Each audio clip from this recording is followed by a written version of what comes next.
Torini, auditor de controle externo do TCE de São Paulo e diretor administrativo de comunicação do IBRAOP. Silvia Guedes Galardo, diretora de controle externo do TCE de São Paulo e membro do Conselho Deliberativo do IBRAOP. Claudeni Simone Alves Santana, doutoranda da UFRJ e servidora do TCE do Mato Grosso do Sul. E ainda Amanda Faria Lima, analista de integridade e governança pública na Transparência Internacional, Brasil, com a salva de palmas de todos.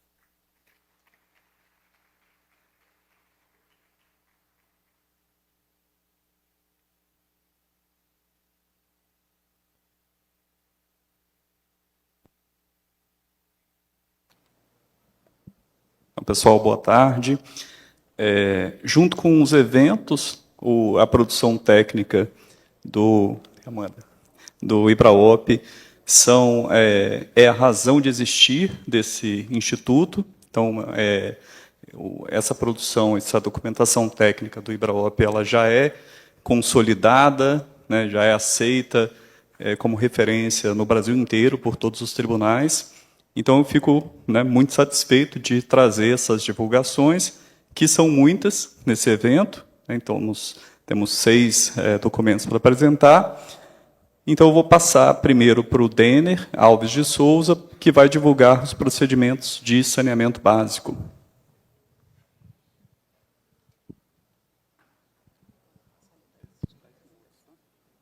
Em pé ou sentado? Você que sabe, como você preferir.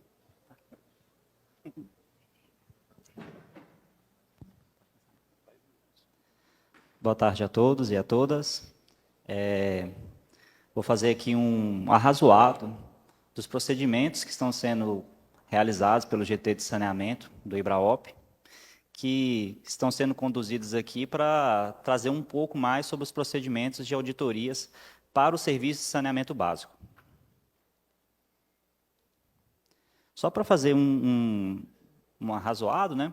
Esses procedimentos, eles vêm muito aí dentro do marco legal de saneamento básico, foi até que já datado aqui pelo diretor da empresa de águas aqui do município de Manaus, e ele vem muito alinhado com a demanda do marco legal de saneamento, que foi alterado em 2020, né? Nós tínhamos um marco normativo, que era o marco de 2007, ele sofreu uma grande alteração, e essa alteração trouxe vários mecanismos que trazem ali muitas obrigações que devem ser acompanhadas. Então, assim, a ideia dos procedimentos é estar arrazoando, vendo esses principais pontos que são inovações que foram colocadas na lei, né?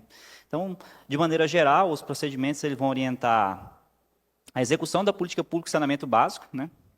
Eles foram desenvolvidos, no próximo slide vou apresentar para vocês aqui como estão organizados os procedimentos, mas eles foram estruturados de uma maneira que permita-se fazer um roteiro integrado de auditoria dentro do serviço de saneamento básico.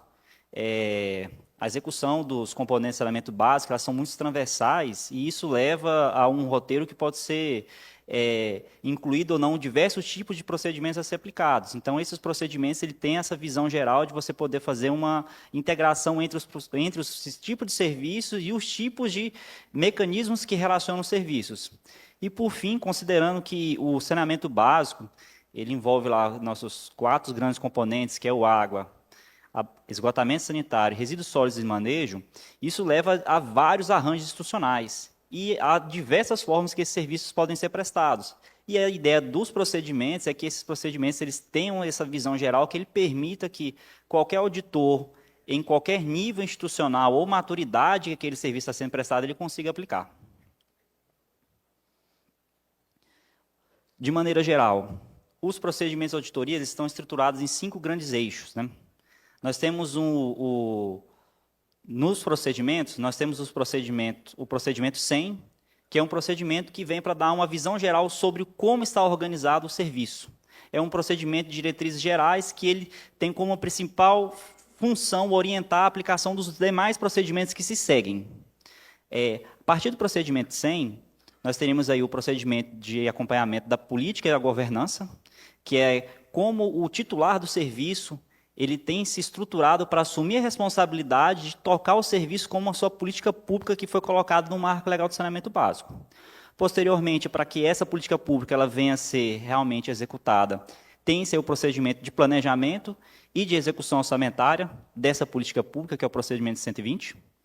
Posteriormente, após a fase de planejamento, nós temos aí, de fato, já entrando na fase de execução do serviço, que aí nós teríamos a grande questão, que é as contratações, onde vão estar colocadas lá as questões de contrato de concessão, a questão da prestação direta do serviço.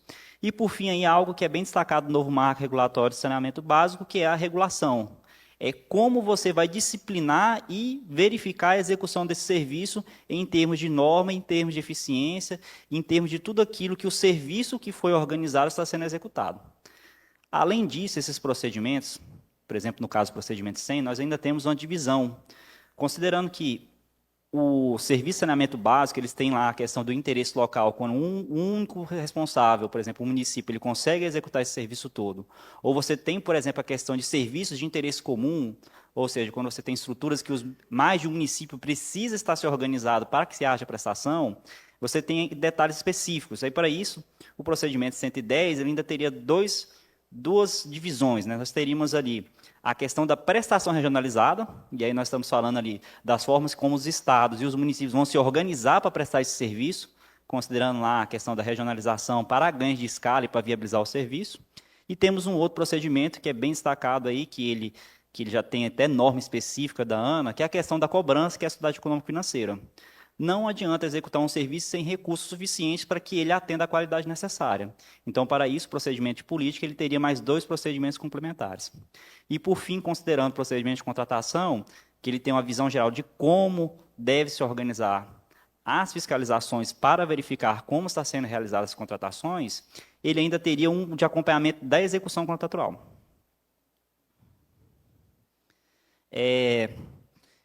Dos 5 procedimentos, esses procedimentos entraram em consulta pública no início desse ano. 2 procedimentos já estão publicados, que é o procedimento 130 e o procedimento 140. O procedimento que trata sobre a contratação dos serviços e o outro procedimento que trata sobre a regulação dos serviços. Os demais procedimentos, 100, 110 e 120, eles estão quase saindo, eles estão hoje na etapa de revisão final. Essa inversão de lógica dos procedimentos, sair no procedimento de regulação para depois diretrizes gerais, ela segue uma lógica que o procedimento mais complexo que hoje tem o maior gargalo de regulação. Então, o primeiro procedimento aplicado agora é o 140, não mais tardar, provavelmente, eu acho que agora até meados de setembro, acho que os demais 3 procedimentos eles serão publicados. Então, eu vou fazer um arrazoado bem rápido aqui dos 2 procedimentos publicados que nós temos hoje. Procedimento 130. Qual que é a principal preocupação dele? Verificar a regularidade das contratações, seja ela nos seus contratos de concessão, seja nas outras formas de contratação, como a contratação direta mediante terceirização. Para isso, o procedimento lá ele é bem detalhado, ele divide entre as diversas formas de contratação possível, PPPs, concessões, contratações diretas, para que você consiga, num procedimento de auditoria, a depender da forma que está organizada a prestação do serviço, que se realiza essa verificação e fiscalização. Além disso, o procedimento ele tem muitos vínculos com outros procedimentos. Então, por exemplo, para que você faça uma boa fiscalização da contratação, é esperado que você tenha realizado uma consulta prévia à execução orçamentária, porque um contrato sem prévia organização orçamentária, você teria dificuldade de que ele faça a execução dele. E, além disso, a questão das boas práticas de governança do contrato. Se todos os requisitos contratuais estabelecidos, por exemplo, os contratos de concessões, para que ele tenha validade, se eles estão sendo colocados na sua formulação, na sua execução e no seu acompanhamento. Então, de maneira geral, quais são os principais achados? Assim, isso aqui é um arrazoado. Os procedimentos, principalmente o de regulação e o de contratação, eles são bem extensos. São procedimentos que têm por volta de 12 páginas. Então, lá nós temos uma lista de mais ou menos mais de 30 possíveis achados. E esses achados eles não esgotam os possíveis achados de auditorias a serem realizados nas fiscalizações. Mas, ainda assim, são os principais que são os mais encontrados. Então, dentro das contratações, os principais achados que o procedimento vai apontar lá é a questão do contrato não atender a legislação vigente, contratos de concessões que não apresentam requisitos adequados, contratos de concessões ou contratações diretas que não se basearam em estudos que são realmente base para que ele pudesse ser realizado, falta fragilidades na matriz de risco para aquele contrato que está existente, e até um principal ponto que é contratos que não estão alinhados às metas de universalização. A principal alteração do marco, uma delas, é que tem que se universalizar o serviço. E muitos desses contratos precisam que se faça o alinhamento, ou os contratos fazem esse alinhamento de maneira inadequada. O procedimento de regulação é um procedimento, diria que seria, eu acho, o mais complexo em termos de quantidade de requisitos legais que estão incorporados nele. Além disso, o procedimento 140, ele traz um detalhe que é a articulação deles com as normas de referência da ANA. A ANA, em 2020, com a alteração no marco de saneamento, recebeu a função de ditar normas de referência para regular a prestação do serviço. E esse procedimento, ele traz, dentro das suas instruções, essas normas de referências que servem para quê? Para que você tenha, dentro do procedimento, as orientações de boas práticas esperadas para a regulação da prestação. Então, no procedimento 140, de maneira geral, ele vai lá ter orientações sobre como verificar se a regulação está sendo adequada. Por exemplo, verificar os atos normativos da entidade reguladora responsável, verificar se esses atos normativos da entidade eles estão aderentes às normas da ANA, se eles seguem as diretrizes gerais que são esperadas para esse tipo de procedimento. Verificar se, dentro desse procedimento de fiscalização, se, por exemplo, se o escopo que você está definindo ele é adequado para qual é a maturidade daquela entidade. Porque, por exemplo, dentro das agências reguladoras, algumas delas são muito recentes, então ela não tem quadro suficiente ainda. Então, o procedimento também faz um adendo nesse sentido de que orientar que, a depender do momento da regulação, você pode definir um escopo para que, em outras fiscalizações, você avance mais nesses detalhes que o próprio marco legal colocou. E aqui, por fim, os principais achados que nós temos, principalmente para a questão da regulação do serviço de saneamento básico, é uma regulação inexistente, muitas das vezes, principalmente nos serviços lá de resíduos sólidos e nos serviços de drenagem, ou quando esse serviço ele apresenta uma fragilidade, que são os casos de água e esgoto. Nós temos também a questão muito forte, que são as deficiências técnicas das agências, que é uma questão de governanças, agências sem quadro suficiente, agências com poucos atos normativos para disciplinar a regulação do serviço e a fragilidade que essa agência tem para verificar a qualidade de execução do serviço. Os procedimentos eles são bem extensos e eu tentei fazer aqui um arrazoado bem curto deles, dado o tempo de apresentação. Vou apresentar aqui, isso aqui é o grupo de saneamento básico, nós hoje somos 15 colegas que trabalhamos arduamente na elaboração desses procedimentos. Nós temos praticamente reunião quase todas as semanas.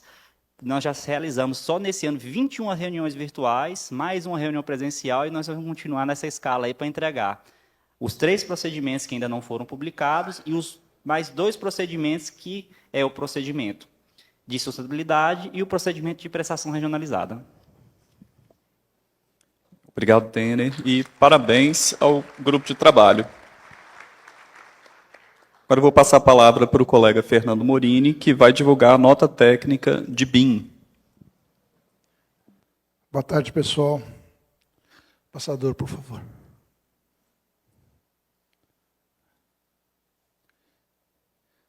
Essa nota técnica a gente soltou em janeiro desse ano. É um GT, um grupo de trabalho que tem mais ou menos um ano. E agora nós estamos começando a trabalhar com um procedimento. Eu vou fazer também só um arrazoado, uma coisa, passar pela nota técnica, mas a gente fica à disposição para dúvida, é um tema muito novo. Inclusive, a gente fez hoje de manhã um mini curso, e aí eu indico para vocês, se tiverem alguma dúvida, tanto na leitura da nota técnica, quanto no conteúdo do mini curso que a gente deu hoje, que contactem a gente, para a gente trocar uma ideia. Aqui isso aqui.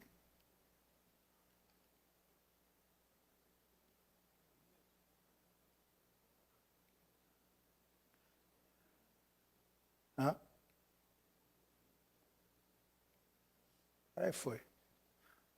Tem que ser mais perto. Ali, não sei se vai funcionar esse link para a nota técnica que eu coloquei aí, mas ela tem 7 itens. Há uma conceituação, o uso preferencial da solução BIM previsto na legislação vigente, condições preliminares necessárias para a utilização da solução BIM, auditoria de obras e serviços de engenharia realizada na plataforma BIM e aplicações, interoperabilidade entre os diferentes softwares BIM, modelos digitais que não se caracterizam como uma solução BIM e papel dos tribunais de contas nas auditorias envolvendo a solução BIM. Então, o que diz a lei de licitações? Ela fala ali no seu artigo no artigo 19, parágrafo 3º, que a modelagem BIM ela deve ser usada preferencialmente para fazer projeto, ou então para construir, ou para operar, ou para manter uma edificação ou uma infraestrutura, né? Então, foi o que o legislador conseguiu, na época, usar a palavra preferencial. Tá? Então, as entidades que estão mais evoluídas nesses novos processos, elas pedem ao jurisdicionado que justifique quando não utilize a metodologia BIM, né? Uma justificativa, pode ser a justificativa que o jurisdicionado tem a dar, né?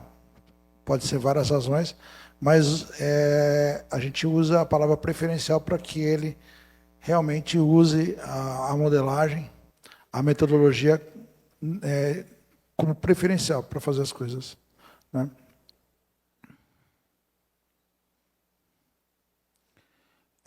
Também, no artigo 19, inciso 5º, diz que o poder público, né, o gestor público, ele tem que zelar pela inovação e pela melhoria nos processos de contratação e de licitação.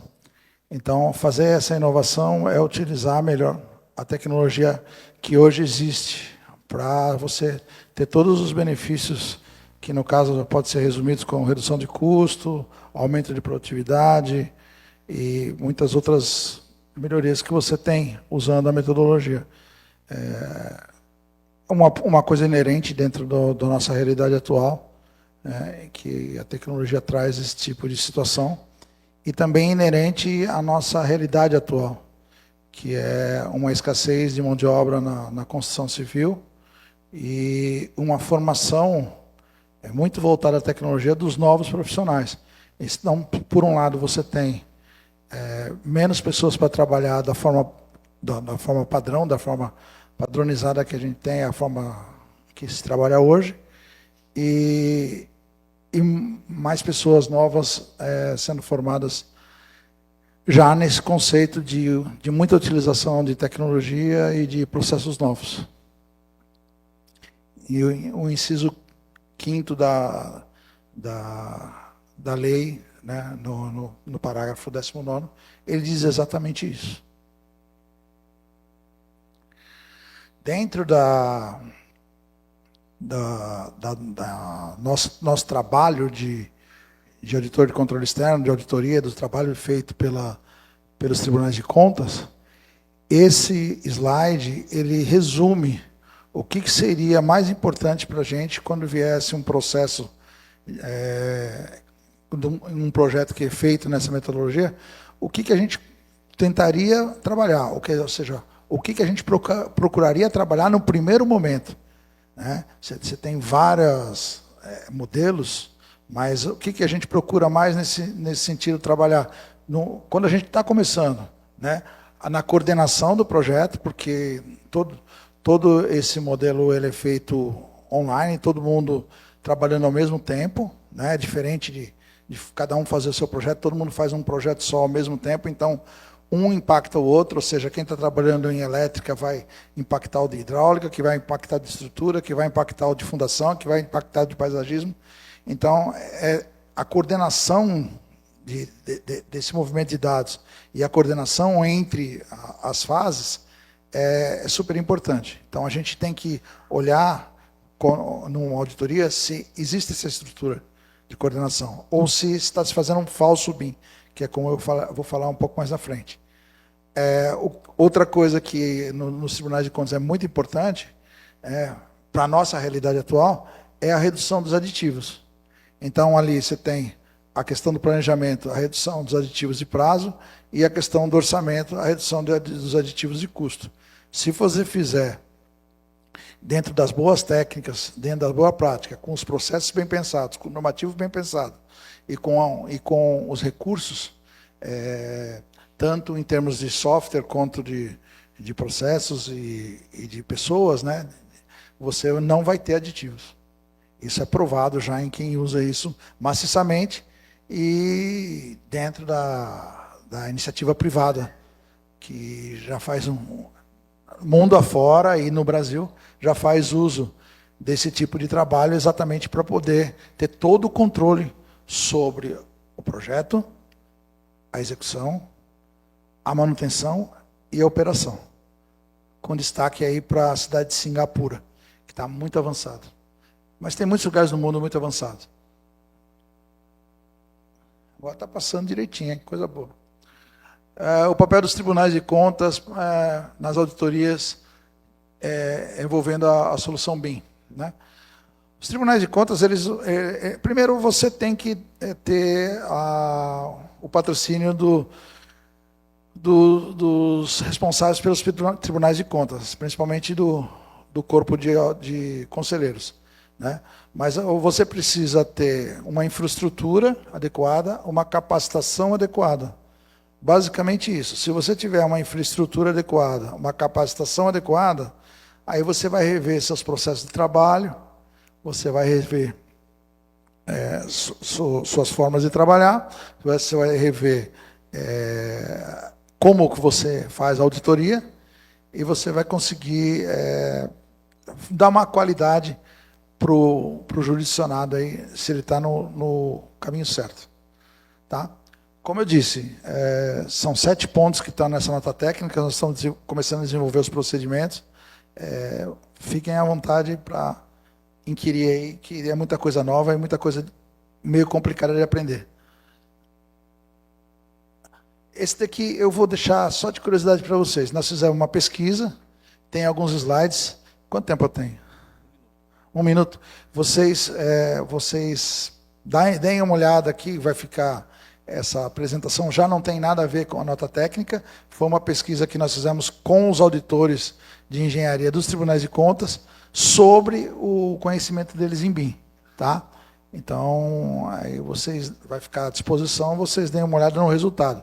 Na realidade, só um tribunal não participou, porque a gente incentivou bastante, pelo menos uma pessoa do tribunal responder a nossa pesquisa.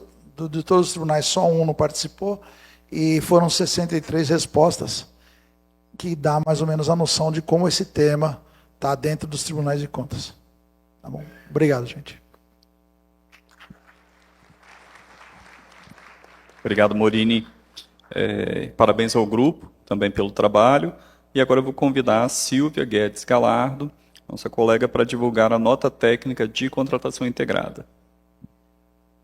Eu vou pedir licença para ficar de pé, só para não ficar muito lateralizada para os colegas. Boa tarde. Vou apresentar para vocês a nota técnica número 2 de 2025, que trata da contratação integrada. Ela foi desenvolvida no âmbito do grupo de trabalho do IBRAOP, que estuda a nova lei de licitações, e mais especificamente dentro desse grupo por esses colegas, a quem eu agradeço demais pela parceria e pelo aprendizado na produção desse trabalho. Relembrando, né, por que fazer uma nota técnica específica da contratação integrada e não da semi-integrada, por exemplo, que foi também uma novidade trazida para a lei de licitações. A gente observa já na própria definição da contratação integrada na lei, que a principal particularidade e diferença em relação aos outros 6 regimes que tem na lei é delegar à contratada a elaboração do projeto básico junto com a execução da obra e com a elaboração do projeto executivo. Então, a gente, pensando assim, num histórico da contratação integrada, ela se inicia lá num procedimento simplificado da Petrobras, né, de contratação, depois é incorporada para a nossa legislação, tanto pela lei do RDC e posteriormente pela lei das estatais.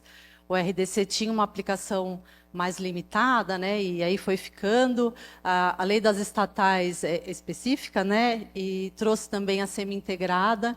Inclusive, a lei das estatais deixa a semi-integrada como de uso preferencial para obras e serviços de engenharia. E, finalmente, a gente tem agora na nova lei, né, nem é tão nova, a incorporação desses dois regimes no nosso regramento. E aí a nossa preocupação foi porque justamente a gente via a aplicação histórica da contratação integrada para objetos que tinham um certo caráter ou de inovação, ou de tecnologia de domínio restrito no mercado, ou ainda para aplicação que poderia ser feita por diferentes metodologias, com diferentes ganhos para a administração. Então, de certa forma, não era para um objeto comum ou para qualquer tipo de objeto, né? Era um uso bem delimitado já pela legislação. E a nossa lei nova de licitações não trouxe essa limitação. Havia uma limitação relacionada ao porte da obra, ao valor da obra, mas foi um dispositivo que acabou sendo vetado. Então, hoje a gente não tem, em tese, nenhuma limitação para o uso da integrada. E, com isso, a gente começou até essa certa preocupação, né, conforme a gente ia estudando a matéria, porque a gente já tem aí uma certa análise pelos tribunais de contas, especialmente pelo TCU, né, por causa do RDC, da aplicação da integrada.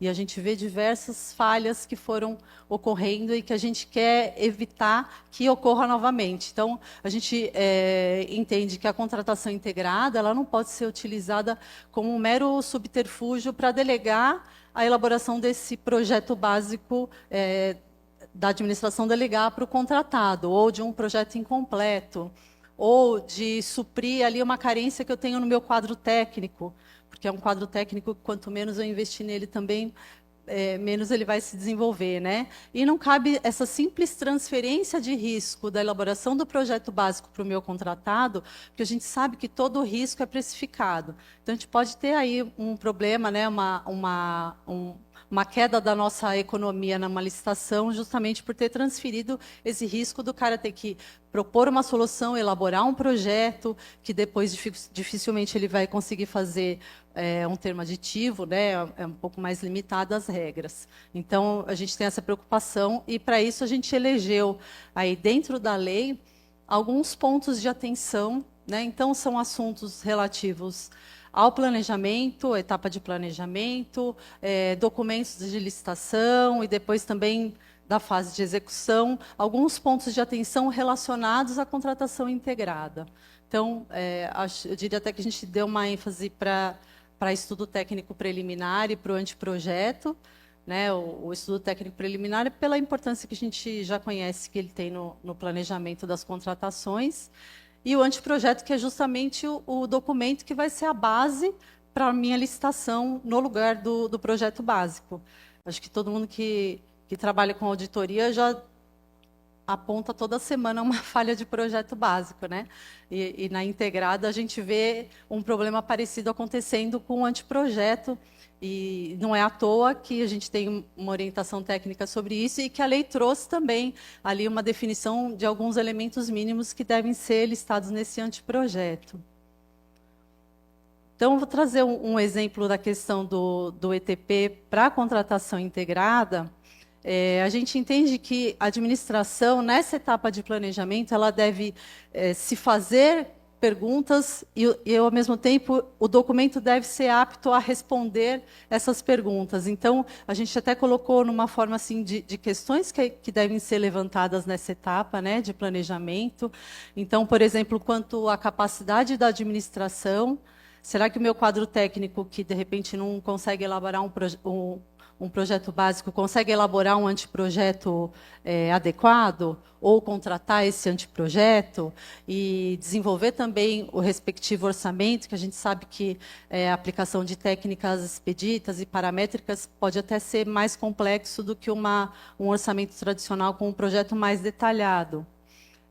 Outra questão, a qualidade desse estudo técnico preliminar, né, não tem que ser só lá ticar o que tem na lei, ele tem que ter uma profundidade que analise todos os regimes, inclusive o regime da semi-integrada, em que eu não delego, né, o projeto básico para o contratado, eu, como administração, faço o projeto básico, mas, mesmo assim, ainda cabe ali a aplicação de novas tecnologias, de inovações, mas numa parte menor, né, que seriam as obrigações de resultado.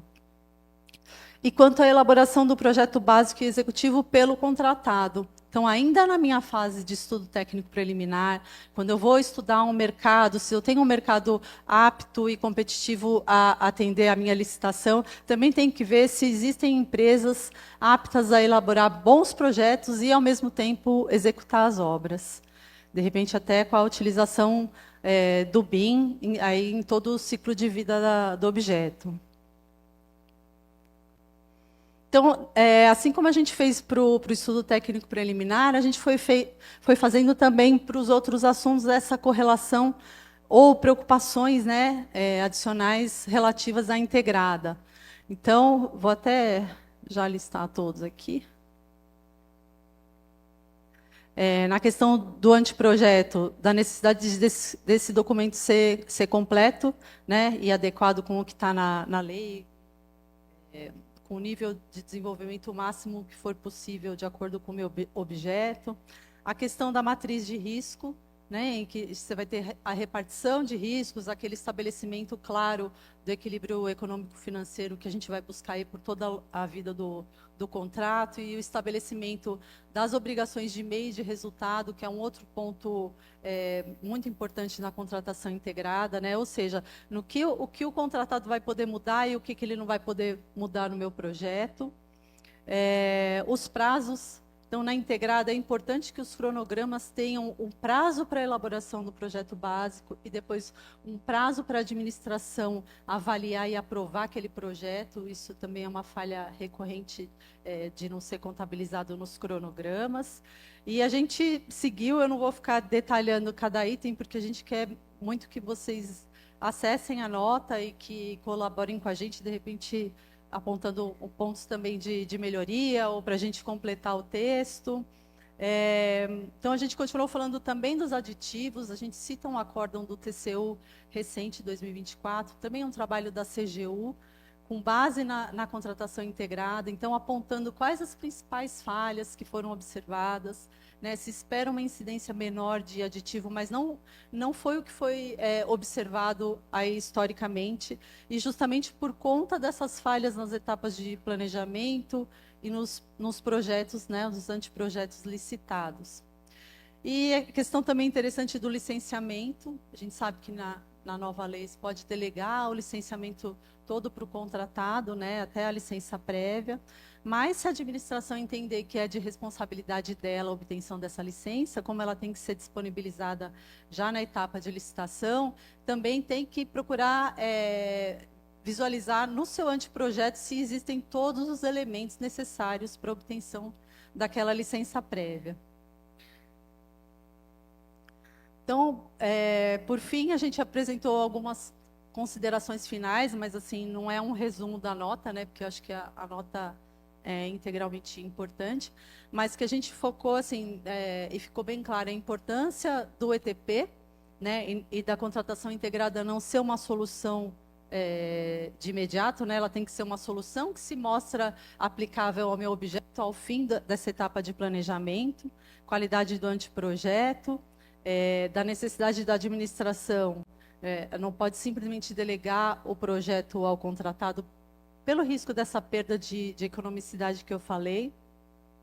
Considerar também o regime da semi-integrada, né, que eu acho que é um regime interessante, talvez não, né? Não é à toa que a lei das estatais indica como regime preferencial. E por fim, o acompanhamento constante que deve ser feito pelo controle, né? intra-administração e a gente também do controle externo, para que a gente possa se aproveitar não apenas desses casos de insucesso, mas também que a gente possa aproveitar os casos de sucesso, porque não deixa de ser um regime interessante para a gente aproveitar a expertise do mercado e não ficar tão fechado quanto dentro da administração. Obrigada.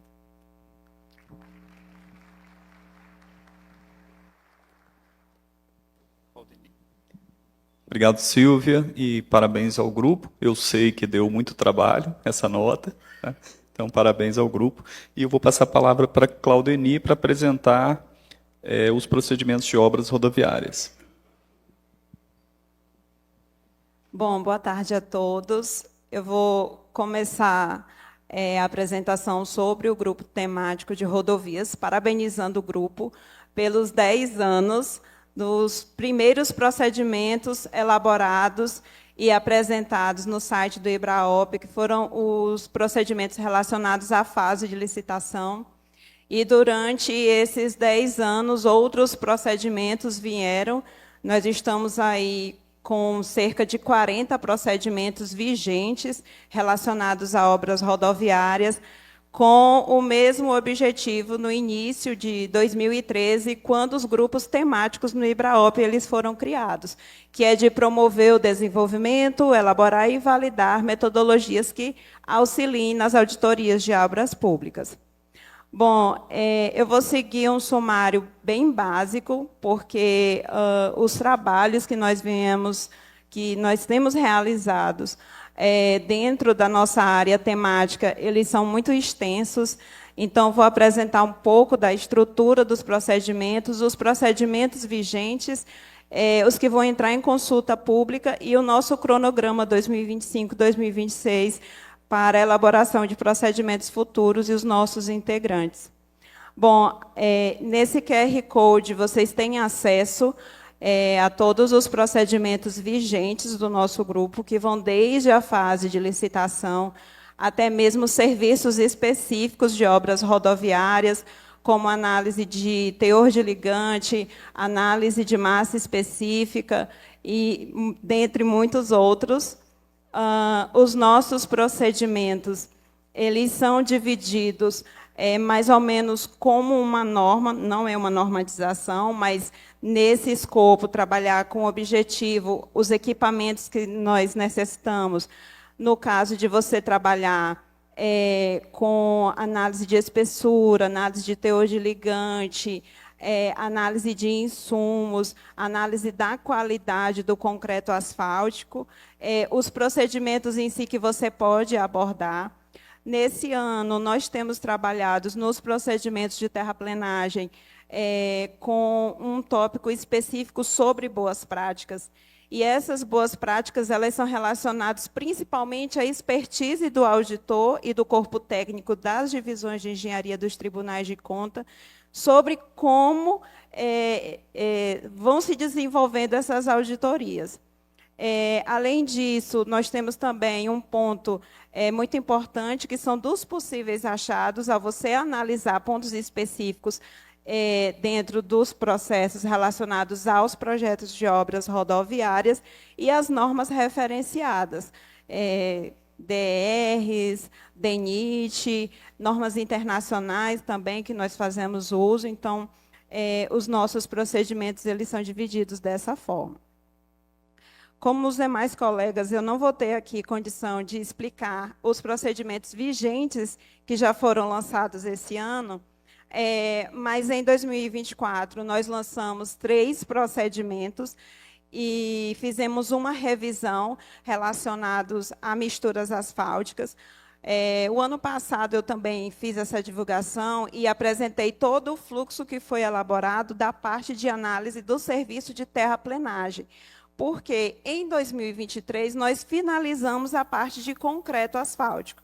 Então, desde o ano passado, nós estamos trabalhando especificamente com o serviço de terraplenagem e trabalhando com as revisões dos materiais de concreto asfáltico.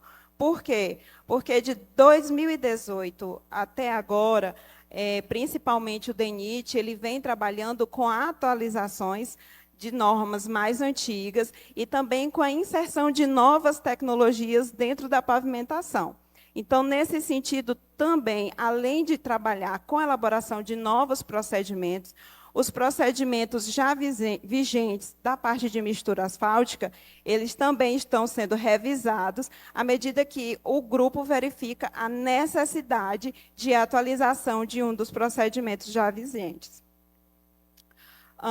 Agora, em 2025, nós já lançamos 4 procedimentos. Tem um probleminha aqui de visão, gente, para ajeitar bem aqui meu óculos. Tem aí um de confiabilidade, não, pode deixar. De adequabilidade do controle tecnológico. A parte muito importante, que é a parte de caracterização, referente à classificação MCT, que é uma classificação de tecnologia brasileira, específica para solos tropicais, como os solos amazônicos, como os solos do Nordeste, como os solos da região sul também. A metodologia MCT ela foi desenvolvida em São Paulo, pelo DR São Paulo, os professores Nogami e Vilibô. Temos também uma norma de plano de amostragem, ou seja, como você vai executar a coleta de materiais, caso seja necessário, você fazer uma validação daquilo que você está encontrando dentro dos processos com os materiais aplicados nas rodovias, e um procedimento de análise dos fatores de conversão, que são muito importantes na fase de terraplenagem, principalmente se você vai fazer uma análise dos diagramas de volumes. Nosso fluxo de terraplenagem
do IBRAOP, nós sempre divulgamos lá quando um procedimento é colocado em consulta pública, e é muito importante receber o feedback de vocês.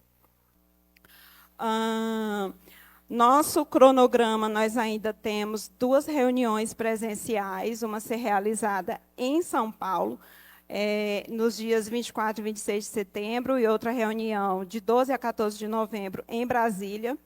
Entendemos que nós produzimos mais quando estamos trabalhando presencialmente. Nossa última reunião, aí nós levamos para aprovação na diretoria cerca de 4 ou foi 5 procedimentos. Então, assim, nós rendemos melhor, e a nossa forma de trabalhar é fazendo uma divisão desses procedimentos.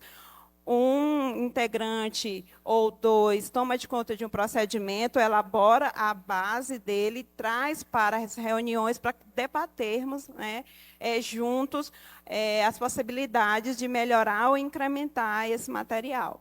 E, havendo necessidade, né, nós também realizamos reuniões remotas, online, conforme aí a necessidade. Os nossos integrantes do grupo temático, conforme o ato de ex número 6 de 2025, nós somos 22 integrantes.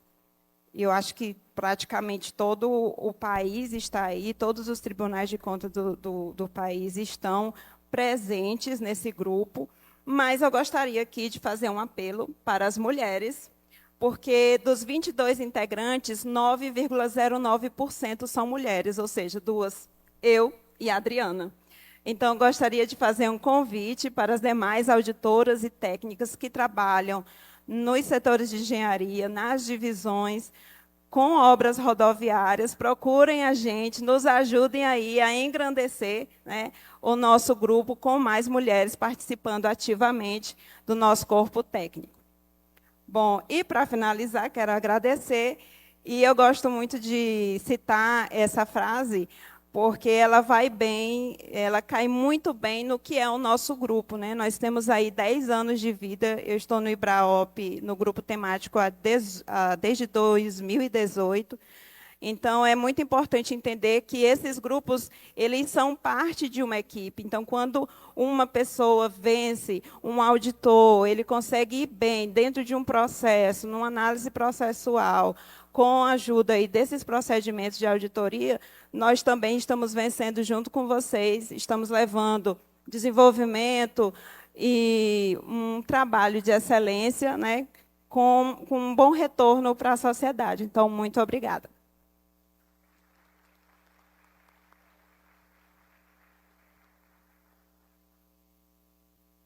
Parabéns, Claudeni, pela apresentação e parabéns para o grupo pelo trabalho e pelos 10 anos de existência. Eu vou convidar agora a Amanda Faria Lima para apresentar, né, os procedimentos de auditoria socioambiental. Obrigada, Guilherme. Bom, boa tarde a todas e todos. É um prazer estar aqui com vocês. Me permitam ficar de pé, que eu consigo olhar para todo mundo. Eu sou Amanda Faria Lima, acho que eu sou aqui da mesa um peixinho fora d'água, porque eu não faço parte do sistema de tribunais de contas, mas eu represento aqui a Transparência Internacional Brasil, que é uma organização da sociedade civil voltada para o combate à corrupção. E aí vocês devem estar falando, nossa, o que tem a ver, né? Eu acho que o que eu achei interessante das apresentações dos procedimentos tem muito a ver. Eu acho que vários temas que a gente está trabalhando estão aí perpassando por todas essas temáticas apresentadas pelos colegas, mas a gente tem esse entendimento que obras de infraestrutura, obras públicas são muito importantes para o desenvolvimento do país, para acesso a direitos, acesso a serviços, mas, ao mesmo tempo, apresentam riscos específicos de corrupção.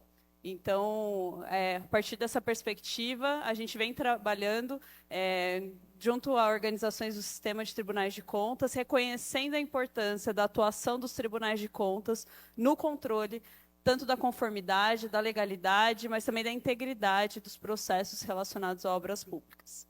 Então, é assim que eu chego hoje. E gostaria de agradecer novamente, acho que já é o 3º evento do IBRAOP que eu participo, e agradecer na pessoa da Adriana, presidente do IBRAOP, essa oportunidade de estar dialogando com vocês, conversando e conhecendo também novos colegas aí do sistema. Então, eu vou apresentar um trabalho que os procedimentos de auditoria socioambiental de infraestrutura. E aí queria começar aqui saudando os colegas que fazem parte desse grupo. Então, o Aristóteles, Tribunal de Contas de Roraima, que coordena esse grupo. O Júlio, que está aqui. E aí, prazer te conhecer, a gente só se viu online, agora a gente está se vendo presencial. A Lúcia, que acho que não está aqui presente, deve estar acompanhando, mas a Márcia, Tribunal de Contas do Mato Grosso, que também faz parte, a Adriana também faz parte, o Anderson já fez parte com a gente, a Narda, que também provavelmente deve estar acompanhando. Então, são colegas do sistema de tribunais. Eu acho que esse é um grupo diferente dos outros procedimentos do IBRAOP, porque também tem representantes da sociedade civil. Então, a gente da Transparência Internacional faz parte, e aí tem o Túlio também, que trabalha comigo, que está aí representando a gente no grupo, mas a gente tem outros colegas de outras organizações da sociedade civil que também, ao longo aí dos anos, foram acompanhando esses trabalhos. Então, desde 2022, a gente trabalha junto, coletivamente, pensando em como que é um olhar muito inovador, né? Como que os auditores podem... Vocês já fazem auditoria de obras de infraestrutura, pela perspectiva da conformidade, da legalidade, mas como que a gente traz essa perspectiva das questões socioambientais quando a gente está olhando para as obras de infraestrutura? E aí isso é muito relevante falar isso aqui, né, em Manaus. Então, esse projeto, a ideia da gente fazer esse conjunto de procedimentos de auditoria, ele nasceu de uma parceria institucional que a Transparência Internacional tem com o IBRAOP desde 2022. E vem muito nesse espírito de trazer as perspectivas socioambientais, as questões socioambientais, as questões de transparência, questões de combate à corrupção, para o olhar da auditoria de obras de infraestrutura. E é uma construção coletiva de tribunais de contas e organizações da sociedade civil também. Até o momento, a gente tem aí 6 procedimentos já publicados. Eu vou ter um QR Code aí para anterior, né? Tá aqui, vocês conseguem acessar todos eles. A gente tem 6 procedimentos. A gente começa com o primeiro procedimento, ainda em 2022, que a gente tem as diretrizes, né? Então, como que a gente vai olhar para essa questão complexa, que são as obras de infraestrutura? Confesso, eu não sou do mundo da engenharia, sou formada em Relações Internacionais, e aí, quando eu comecei esse trabalho, eu tinha uma visão muito ingênua, sendo muito sincera, tipo, não, a gente faz um procedimento, super tranquilo, tal. E aí, logo nas primeiras reuniões, a gente falou assim, não, um procedimento não vai dar conta, a gente precisa de uma série de procedimentos. O problema é complexo. Então, a gente tem que tratar de acordo com essa complexidade. Então, a gente está aí no 6º procedimento já publicado, e a gente está finalizando, o grupo está finalizando o último, que é o 7º procedimento, olhando para a avaliação ex post. E o caminho desses procedimentos é olhar para todo o ciclo de vida de uma obra de infraestrutura, desde o planejamento até antes de ter uma obra. Quando a gente está planejando a política de infraestrutura, como que a gente olha para as questões socioambientais disso? Então, o primeiro procedimento conta um pouco esse caminho. O segundo procedimento, ele já olha para o momento do planejamento da política de infraestrutura, pensando na análise de alternativas.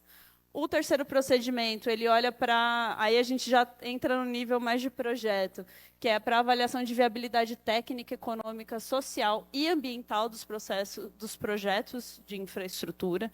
Então, como que esses projetos estão estruturados? E aí, muito das falas de vocês, até antes, na mesa anterior, e aqui dos colegas, tem muito esses elementos, né, do planejamento, da estruturação dos projetos. Então, acho que se conversam muitos temas, e a gente traz essa perspectiva socioambiental e de transparência. A gente tem 2 procedimentos mais transversais, um específico sobre transparência e integridade em infraestrutura e um específico sobre participação e controle social. Então, ainda que são temas que, na nossa perspectiva, precisam ser aprofundados, essa visão, a partir dos órgãos de controle.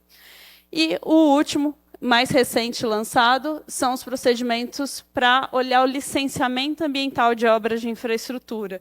E aqui eu faço o disclaimer, né? A gente publicou, vem discutindo desde o ano passado, esse procedimento foi publicado antes dessa questão da revisão da lei de licenciamento. Então, ele está ainda... Como essa questão também da legislação, da mudança na legislação sobre o licenciamento ambiental ainda está em discussão, né? A gente prevê alguns meses, talvez até anos, né, se tiver alguma judicialização do processo.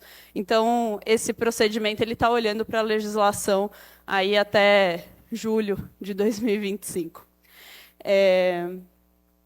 E aí, apresentando um pouquinho mais no detalhe esse último procedimento, né? Então, a gente olha para o processo do licenciamento ambiental. Então, quem está sujeito, quais obras estão sujeitas a fazer licenciamento ambiental, qual é a sua exigibilidade, responsabilidade, olhar para o porte do empreendimento. Depois, a gente olha para a conformidade em relação aos tipos e finalidades do licenciamento ambiental. Questões relacionadas aos estudos ambientais, incluindo o EIA-RIMA, estudo de impacto ambiental e o relatório de impacto ambiental. Então, a gente olha quais são os elementos que precisam ter de acordo com a legislação e também com as boas práticas. Acho que esse é um elemento importante desse procedimento e dos outros. A gente traz muitas boas práticas internacionais, de recomendações de bancos de desenvolvimento. Então, ele até é organizado de uma maneira que ele tem assim, o que o auditor tem que olhar, porque está na legislação, e o que o auditor pode olhar, de acordo com boas práticas. Então, isso é bem interessante desse conjunto de procedimentos. A gente também aborda no procedimento a questão da implementação das condicionantes ambientais, e um elemento que que nas discussões foi bem relevante, que a gente sempre trouxe, que é o olhar para o órgão ambiental. Como que o órgão ambiental está atuando no processo de emissão e controle da licença ambiental? Então, a gente traz também recomendações aí para olhar para o órgão ambiental que faz o licenciamento. E também a importância, também uma sugestão de olhar para a questão dos riscos e impactos ASG, né? Traduzindo aí a sigla ESG. Então, aí tem um QR Code também que vai direto para esse procedimento. Acho que tem essa questão que ainda ele está em discussão de acordo com a legislação, então talvez a gente tenha que atualizá-lo, mas o que eu acho que é relevante, mesmo diante de uma eventual um cenário que as mudanças se confirmem na legislação ambiental, mesmo assim esse procedimento ele é relevante, ele é atual, porque ele está olhando para as boas práticas. Então, independente da mudança de legislação, pensando nos melhores procedimentos do licenciamento ambiental, esse procedimento já está olhando para isso. Então, ele continua relevante e atual. E, como vocês estão vendo, esse trabalho vem desde 2022, e aí eu sempre acabo sendo chata, já fui chata com o Anderson, fico sendo chata com a Adriana, eu fico falando, poxa, a gente quer que os tribunais de contas, os auditores, os órgãos de controle interno utilizem esses procedimentos. A gente sabe que é inovador, a gente sabe que é um tema que ainda precisa de sensibilização e até de treinamento técnico. E aí, nesse espírito, a gente está lançando hoje, mas vai ficar um período aí para inscrições, um curso voltado para o controle socioambiental de infraestrutura, que vai estar muito pautado nos temas e nos procedimentos socioambientais do IBRAOP. Então, vou deixar bastante tempo aqui, porque é o QR Code para vocês se inscreverem, mas fiquem tranquilos, quem não conseguir agora, a gente vai ter um banner que vai ficar ali fora, também com QR Code, e a gente vai distribuir até o final do evento alguns panfletos para vocês. Então, esse é um curso organizado pela Transparência Internacional e pelo IBRAOP, que tem o apoio do CONASSE e da Fundação Moore, que é exatamente voltado para auditores, tanto de tribunais de contas, quanto de órgãos de controle interno, para como que trazer, então, esse olhar, como que o auditor pode trazer esse olhar socioambiental para suas auditorias em grandes obras. Então, aí as vagas são limitadas, mas o evento vai ser online, 100% online, vai acontecer de 4 a 7 de novembro, é gratuito também, então super recomendo. As vagas são limitadas, então a gente tenta balizar as expectativas, mas ao mesmo tempo a gente quer que a partir desse curso a gente tenha materiais gravados. Então já adianta que, poxa, me inscrevi, não fui selecionado, que coisa, mas a gente vai divulgar também. A gente quer divulgar essas aulas posteriormente. Mas eu encorajo bastante vocês a se inscreverem, a divulgarem para os colegas também que não estão aqui, mas que vocês acreditem que vão ter interesse, porque eu acho que vai ser um momento bem mão na massa da gente pensar então, como que essa perspectiva pode ser incorporada pelos tribunais de contas e pelos órgãos de controle interno.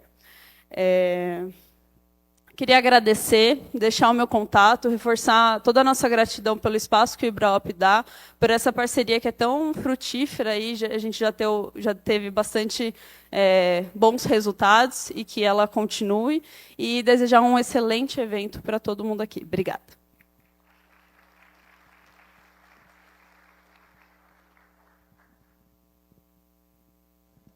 Obrigado, Amanda, e parabéns aí ao grupo de trabalho pelo excelente trabalho. Agora eu mesmo vou fazer uma apresentação, porque no IBRAOP é assim, economia de recursos humanos, nesse caso a gente modera e faz a apresentação também, não é, Adriana? Então, eu vou apresentar a nota técnica 1 de 2021, na realidade, é uma revisão de 2025 que a gente fez dessa nota, que ela traz a definição de obras comuns e especiais. Esse trabalho ele é o primeiro de uma série de revisões que a gente vai fazer dos documentos técnicos do IBRAOP. Foi criado um grupo para isso, eu, o Douglas, o Júlio, a Érica, e o Bruno e a Adriana, estamos nesse grupo. E é curioso a gente ter começado exatamente por uma nota que ela já foi feita no âmbito da 14133, para vocês verem que existe uma curva de aprendizado.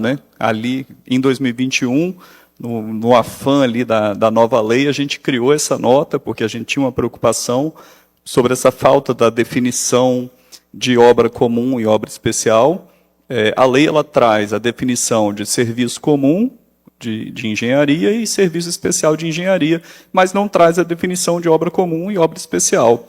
Então, a gente tinha uma preocupação naquele momento em definir isso, principalmente por causa da técnica e preço, porque a gente entendia naquele momento que havia um risco de se generalizar o uso de técnica e preço, porque na obra especial, eventualmente, desde que justificado, eles poderiam fazer.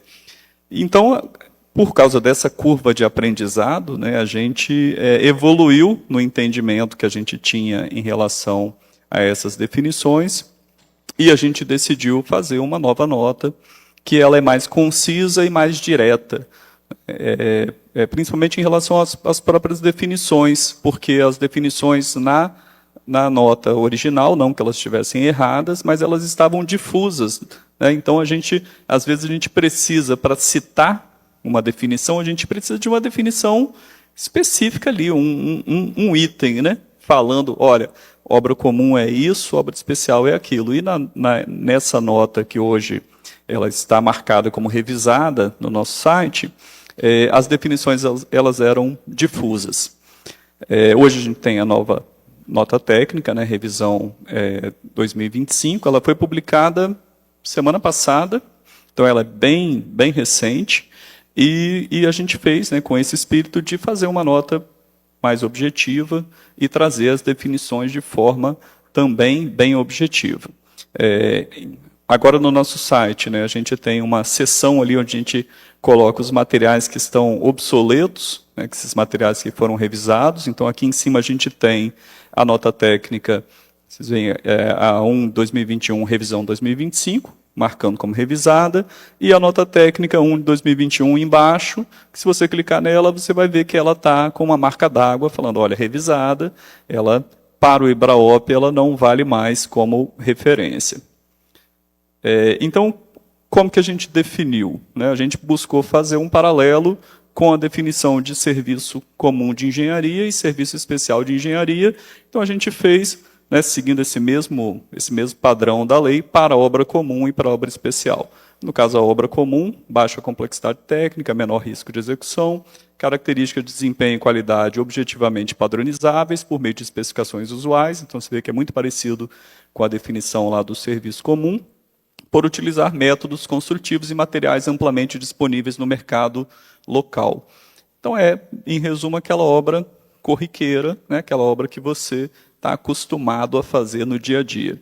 E a obra especial, por outro lado, é aquela que, por sua alta heterogeneidade, alto risco ou elevada complexidade técnica, ela não permite a padronização objetiva de seu desempenho e sua qualidade por meio de especificações visuais e não pode, portanto, se enquadrar na definição de obra comum. Então, você vê que é bem similar ali à definição de serviço especial de engenharia. Então, foi essa a revisão que a gente fez. É uma nota que ela ficou simples. Ela traz, é lógico, não só a definição, mas ela traz também alguns critérios para ajudar essa definição. E, além disso, traz uma coisa que os materiais do IBRAOP eles costumam trazer, que é bem interessante, são exemplos. Então, a gente traz tanto exemplos de obras comuns, exemplos de obras especiais e também uma série de exemplos de obras que, dependendo da situação, podem ser classificadas ora como comuns e ora como especiais.